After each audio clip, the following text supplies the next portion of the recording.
Welcome again, future electrical engineers. I will continue discussing the type of DC current generator. So this is me again, Engineer John Remantorola. So we are done discussing the first type of DC generator, which is permanent DC generator. Okay, permanent magnet DC generator. Second one is separately excited DC generator. And then this time, I will be discussing the first type of self-excited DC generator. Okay. So self-excited. Before I proceed, I will discuss what is the self-excited DC generators.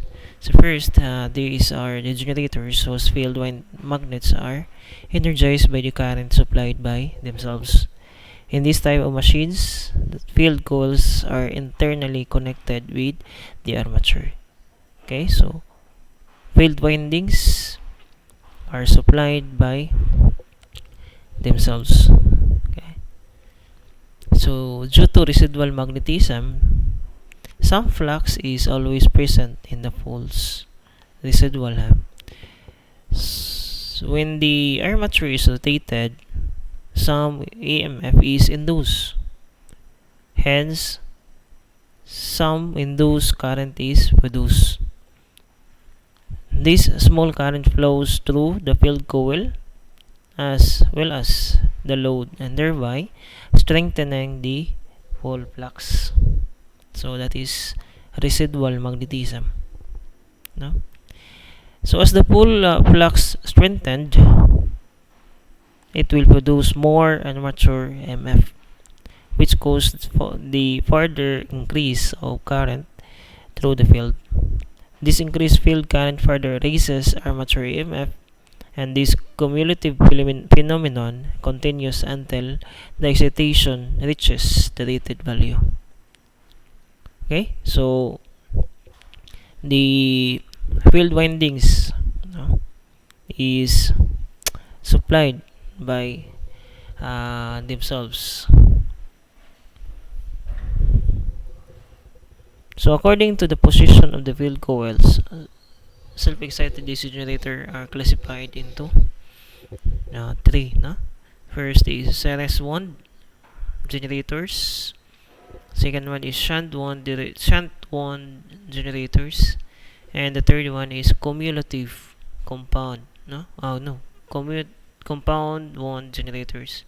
And this is we have two types of compound DC generator. First is long shunt, and the second one is short shunt. First is I'll be discussing to you the series DC generator. So in this type of generator, the field windings are connected in series with armature conductors. Whole current flows through the field coils as well as the load. A series field winding carries full load current. It is designed with relatively few turns of thick wire.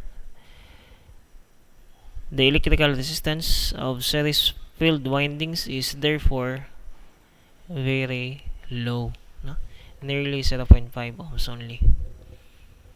Okay, so remember, in series 1 generator, few turns but dagko nga wire.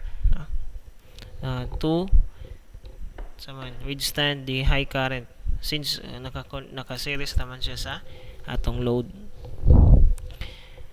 This is the schematic diagram of a series 1 generator. As you can see, we don't have any external source here. So meaning to say, the generator itself, as the prime mover rotates, drive the shafting, the field windings also is supplied.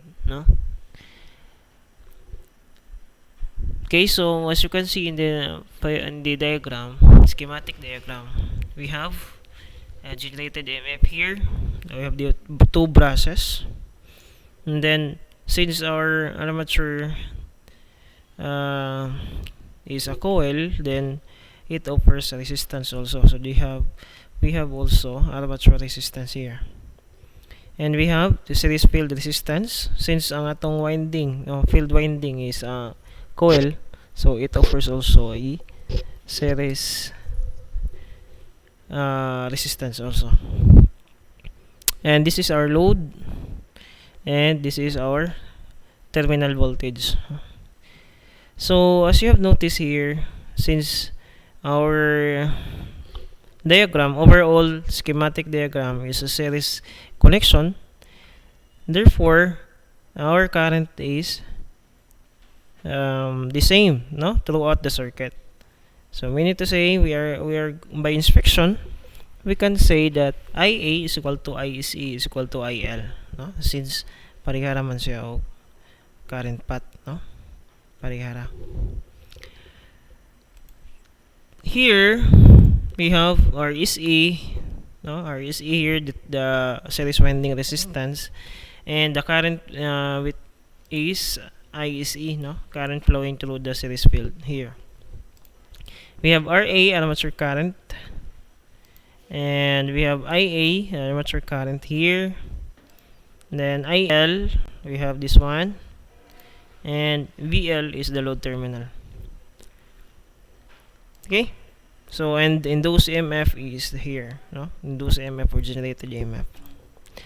Then okay, so sa iyo naman sila, so muna akong gigon kanina, that is equal to I, the total current generated. And voltage across the load terminal is 3, no, kani VL is equal to kani minusan sa voltage drop dire kani. So VL is equal to E AG minus VA plus VSE, or in short, that is AG minus IARA plus ISE RSE, no, voltage drops. Saya plan yung quantity, that is RSE plus RA, no? I. Okay, power generated is equal to this one, generated man, so that is in the armature, so that is whatever the generated EMF here, multiply it by the IA or I. So power delivered to the load here, focus lang ta dire, no, dili na manghilabot ang uban. So VL, kung natay IL, so meaning makuha na nato ang power delivered. Kung nata dire IL, so IL squared times R, so makuha na po nato. Depende, remember the formula nala, no, naghantag formula sa power in DC circuit. So we have I squared R, we have also V squared over R. Depende kung unsay available nga given. Here, example, a series generator having a combined armature and field resistance of 0.4 ohms is running at 1000 RPM and delivering 5.5 kilowatt at terminal voltage of 110 volts. How much power is developed in the armature as well as the efficiency of the generator? So here, solution based on this schematic diagram, no, atong i-recall ang given. So we have 0.4 combination of the two, armature and the series field. So kani gi-combine na siya ang iyang resistance ug kani nga resistance REC and RA. So we have 0.04 ohms. And we have the speed of 1000 RPM and delivering. Okay, so we have a power delivered to the load which is 5.5 kilowatt. So during a side. And the terminal voltage VL is equal to 110. Now we are required to find what is the power developed, so during na sa armature as well as the efficiency. So first, get the IL, no, the load current here. So to solve that one, since we are given with the power delivered to the load and the load terminal voltage, so we can solve for IL. So 5,500 divided by 110, so we have 50 ampere. And IL is equal to IA is equal to IC is equal to 50 ampere. Since series naman siya, no? By inspection series naman. So the same, equal ang ilang kuryente. So to find the generated EMF, so we have here 110 volts, no? Then plus na to diri sa drop. So since na naman tayo IA and we have the combination of 0.04 RA and RSA, so multiply, so we can have the total generated EMF here 112 volts here, no? Muna ang nakolekta sa atong brass. Okay, so that is generated EMF. To find the power developed, okay, multiply na nato, no? 50 times the 112, so that is IA times AG kaning 112. So we have a total of power developed nga 5,600 watts. Okay, so that is the input power. Efficiency na to, efficiency is equal to P out over P out plus P losses, or in short that is PN, no? PN. So P out na to is 5,500. This is the load consumption, and divided by PN. Supposedly I will be using P out over PN here, but I want to emphasize how to solve for the losses here. So you can directly solve for the efficiency by using the formula P out over PN. So we have P out, which is 5,500, and then we have the power developed, or the PN, 5,600. So you can directly solve with one, but I will be emphasizing here how to solve for the losses. So since series field naman siya, so our field windings RSA, no, natay loss dire, as well as the armature. Okay, if the problem states for the brush drop, so just include brush drop IA times VA.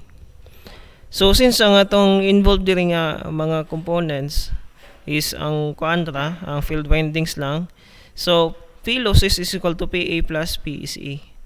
So to solve for PA, so I squared RA plus ISE squared RSA, no? So kanilang square lang nimo makuha na nimang losses. Okay, since ang atong connection is series, so meaning IA is equal to IEC also, no? So makuha na nato dito. So IE squared is equal to RSA plus 1. Since ang kaning combination is 0.4, so 50 squared ang atong IA or IL, that is IEC, is same also. So we have a losses of 1,000 watts. So to solve, no? To solve is 5,500 P out na to divided by P out plus P losses.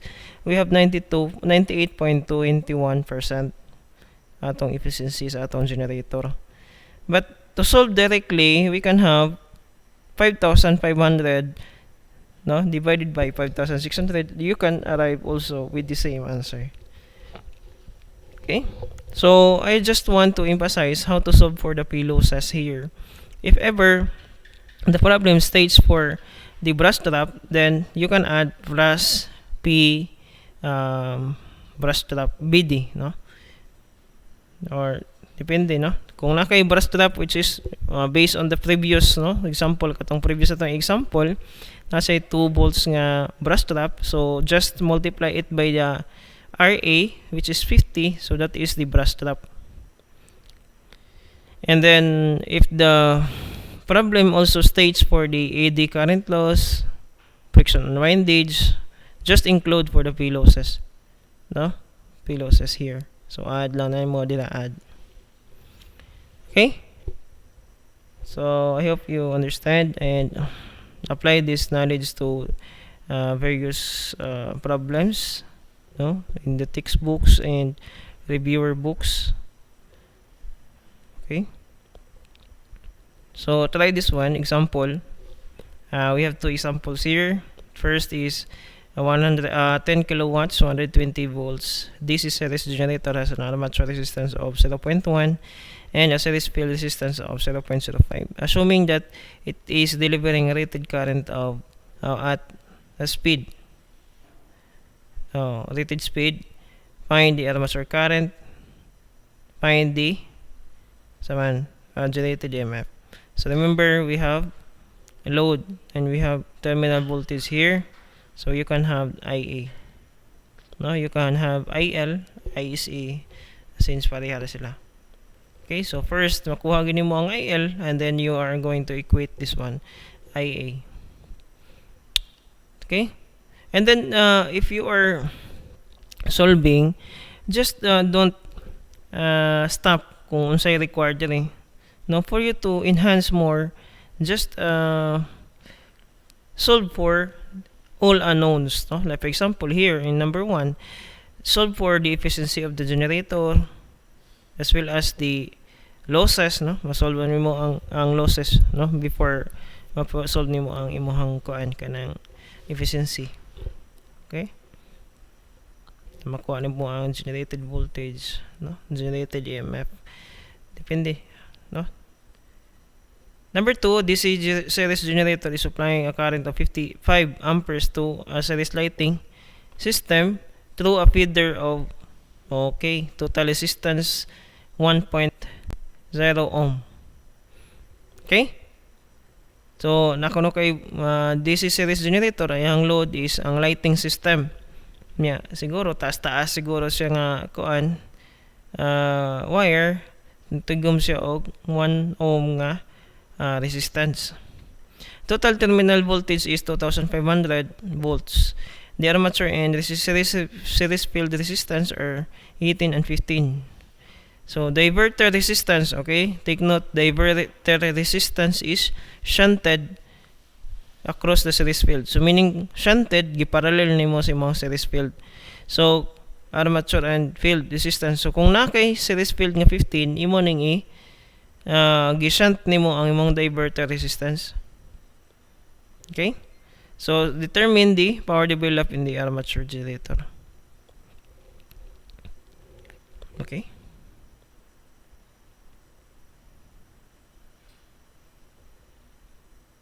then in activity, same also with activity number 1, design your own DC series generator intended for hindi lang high voltage low current application. So decide the rating of your load, then the output is a video presentation. Okay, so just take note that if you are going to design, you are going to assume that what will be your rated output, no, given that the speed of the prime mover is 1. So discuss everything of designing your own series DC generator. Okay, so that's all for this video. I hope you learned something. If you have concerns, then directly PM me. Thank you and God bless everyone.